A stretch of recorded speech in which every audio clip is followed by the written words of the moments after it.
Olá, pessoal, boa tarde, tudo bem com vocês? Como que tá sendo aí o restinho de domingo? Eu espero que vocês tenham uma tarde maravilhosa e incrível. Eu sou a Ana Paula e hoje eu tenho aqui algumas notícias importantes para trazer nessa tarde de domingo para vocês.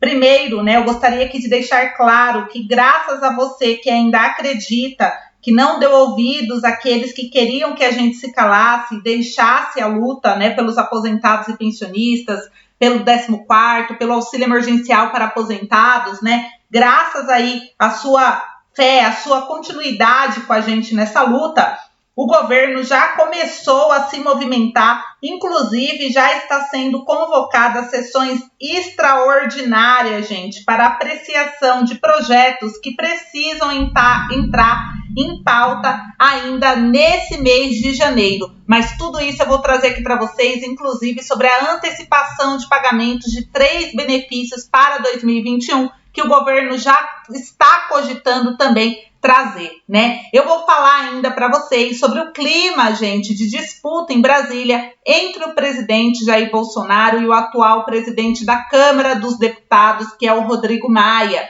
Vou falar aí sobre a possibilidade também do auxílio ser prorrogado. De um lado, nós temos as declarações de deputados que estão concorrendo à presidência da Câmara, né, afirmando que pretendem levar o tema para votação caso vençam as eleições. E, por outro lado, tem ainda as informações não oficiais do governo de que o Ministério da Economia já estuda estender benefícios, mas de um modo um pouco diferente. Mas tudo isso eu vou contar aqui para vocês, tá bom? Antes, eu gostaria de te convidar a fazer parte do nosso canal, da nossa equipe aqui, se inscrevendo, tá? Tem um botão vermelho aqui embaixo do vídeo, inscreva-se, é só clicar e você estará fazendo parte dessa equipe nessa luta pelos aposentados, pensionistas, BPC-Loas e pessoas com deficiência, tá bom? Bom, gente, então os ânimos em Brasília, eles seguem tensos. Ontem, inclusive, Rodrigo Maia postou em sua conta do Twitter disparos contra o presidente Jair Bolsonaro.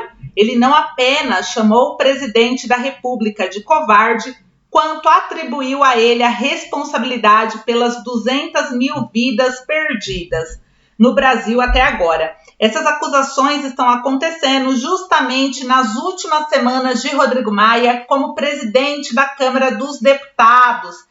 E eu tô falando disso, gente, para vocês, porque essa disputa pela Câmara dos Deputados estão fazendo o governo olhar para as redes sociais, para entender a opinião popular e, com isso, voltar a assuntos como o 13º salário, né, o 14º salário e também a prorrogação do auxílio emergencial, assuntos que, para o governo, já era fora de questão. E isso tem acontecido porque os candidatos a ocuparem o cargo da presidência incluíram aí, né, nas suas temáticas, em sua plataforma.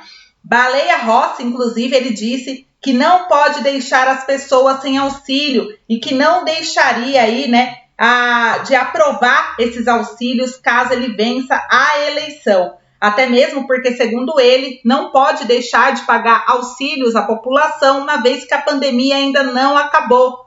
Já o Arthur Lira, ele também falou ser a favor da continuidade do auxílio emergencial e de ajuda ao povo, desde que não ultrapasse o teto de gastos. Estamos falando, gente, então, da questão dos deputados que já estão trabalhando à frente, o Senado não é diferente, né? Inclusive, eles voltaram a divulgar em suas redes sociais os projetos aí que defendem, né, o pagamento de benefícios para o povo. Inclusive, o próprio Paulo Paim, né, o senador Paulo Paim, ele já está postando nas redes sociais, já iniciou aí a cobrança, né, a luta para pautar assuntos relacionados a aposentados e pensionistas, tá bom? E apesar do presidente Jair Bolsonaro falar que o coronavírus já está indo embora do Brasil, nós vemos que a situação não é nada favorável e, ao contrário dessa declaração, né, os números de casos e óbitos estão apenas aumentando. Aqui, como vocês viram, o coronavírus, os casos no Brasil passaram-se aí de 8 milhões de casos, mortes tiveram registradas 202 mil mortes e de casos recuperados, né, mais de 7 milhões. Porém, aqui no gráfico ao lado, a gente consegue perceber aqui os novos casos no Brasil. Olha, veio a primeira onda, diminuiu os casos aqui, ó, em setembro, outubro, tá vendo? Porém, no mês de dezembro voltou a subir. A mesma coisa, o número de mortes no Brasil. Ele começou aquele pico, olha só, no mês de maio, né?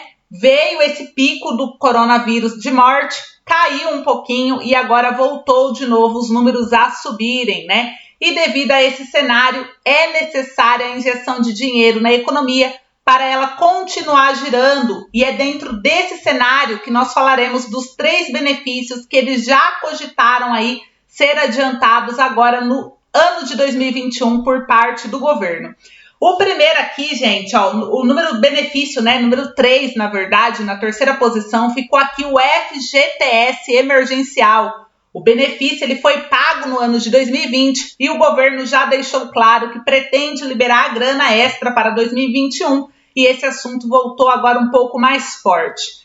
Em segundo lugar, nós temos o PIS/PASEP. O governo ele pretende fazer uma tabela similar ao ano de 2020, antecipar o pagamento do benefício para o primeiro semestre, dessa forma injetando dinheiro para a economia não cair. E aqui, né, em primeiro lugar, o 13º salário para os aposentados e pensionistas do INSS. O governo já está cogitando novamente essa possibilidade, né? E precisamos da antecipação do 13º salário para aposentados e pensionistas no ano de 2021. Se para no mês de agosto, conforme o estabelecido, os aposentados ficarão 16 meses sem uma renda extra, né? Porque foi antecipado em 2020. Também, caso ocorra a antecipação, nós conseguiremos mais força de lutar para o recebimento do 14º salário no fim do ano. Uma coisa, gente, é certa que a gente vai trazer aqui para vocês. Nós temos que ficar de olho no governo. Temos que acompanhar todas as ações do governo. Em um ano em que estamos vivendo a crise sanitária e econômica, devemos exigir medidas para que a população mais carente seja protegida.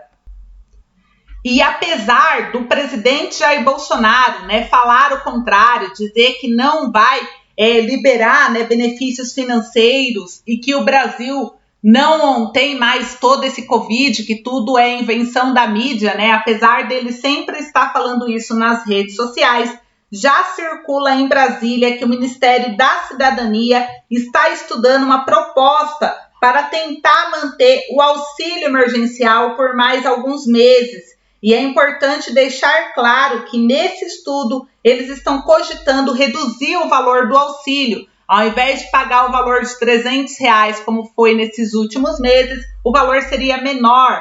Ainda não sabemos afirmar qual seria o valor, o número de parcelas pagas pelo governo e quem são as pessoas que entrariam. Lembrando que a gente tem aí, né, a ideia legislativa, né, que a gente até passou para vocês para poder apoiarem, do auxílio emergencial, também da inclusão dos aposentados e pensionistas. Inclusive, no ano passado, tivemos aí essa luta para que a MP1000 pudesse ser pautada para incluir aí dentro dela projetos para a inclusão de aposentados e pensionistas também, né, gente? Então, temos que ficar de olho nessa medida para poder aproveitar aí esse caminho e ajudar os aposentados e pensionistas. O que conseguimos adiantar é que em breve nós teremos novidades sobre isso, né? Primeiro, porque o aumento do caso de Covid, igual eu mostrei para vocês, né? Estamos vivendo uma segunda onda, né? Ou seja, a situação está longe de ser controlada, né, gente? Várias cidades já estão aí tomando medidas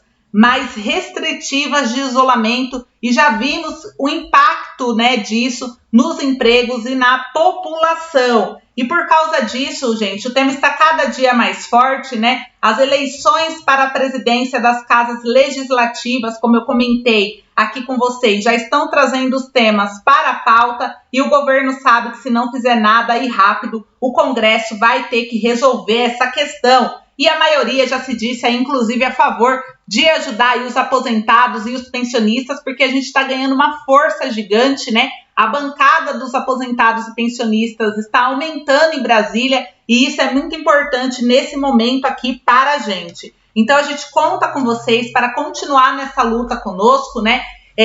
Vendo aí, acompanhando de pertinho todos os passos do governo, gente, porque ainda em janeiro, igual eu falei para vocês, né? Já estão aí convocando essas sessões extraordinárias para definirem aí as medidas para combater essa segunda onda do Covid-19, né? Inclusive tem alguns municípios que já estão fazendo por conta própria, como é o caso da Câmara de São Luís, que realizará uma sessão extraordinária híbrida para apreciar projetos de leis do Executivo. Entre os projetos a serem apreciados já estão o que cria a Secretaria Municipal Extraordinária da Pessoa com Deficiência e também a isenção do alvará de funcionamento para algumas empresas. Quem conduzirá, inclusive, essa sessão lá em São Luís é o presidente da Câmara Municipal, o Osmar Filho, e entre outras cidades e outros municípios que também já estão fazendo aí as suas sessões extraordinárias e o federal também. Então, a gente está acompanhando tudo de perto. Em breve trazemos mais informação aqui para vocês no canal. Muito obrigada pelo carinho, um beijo, um excelente restinho aí de tarde para você e a sua família. E eu espero vocês aqui comigo no canal amanhã, bem cedinho, para a gente trazer o boletim INSS já com as previsões da semana. Um beijo e até amanhã.